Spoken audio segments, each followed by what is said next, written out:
This is Our Lives. I'm Gwen Edwards.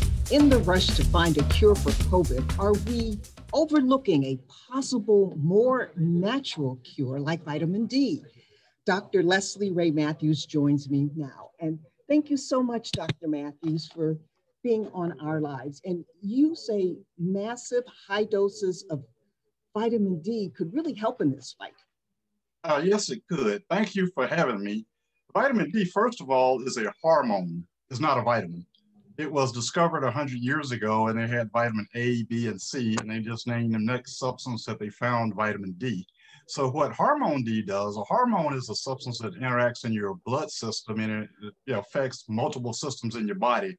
One of the most important effects of vitamin D, other than bones, making your bones strong, is it strengthens your immune system, or it increases your white blood cell count. There are 30,000 genes in the human body.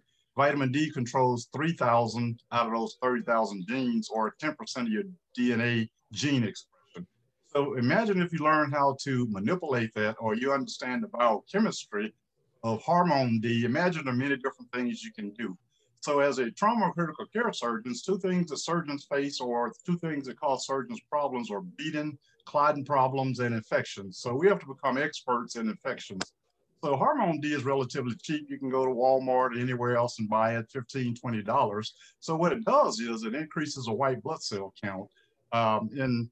In science, we have a thing, it's called the CD4 cell, which is just a fancy term for white blood cells.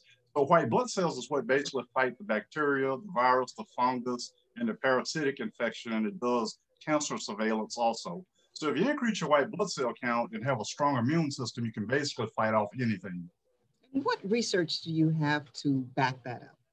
A level 1 trauma center, one of the busiest ones in the country. So we had a lot of experience with a lot of patients working with vitamin D. So I researched vitamin D over the last 15 years. Why do you believe the majority community in the medical field does not embrace this as a natural remedy to COVID?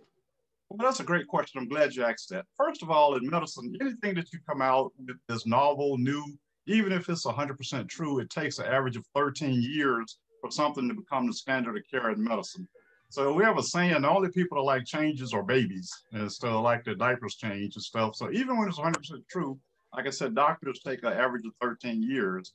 And secondly, biochemistry is one of the hardest courses in medical school. And that's, I was a chemistry biochem expert, so I understand things from a chemical level. So I view the body as a big chemical factory. All right, well, Dr. Matthews, thank you very much for bringing this to light.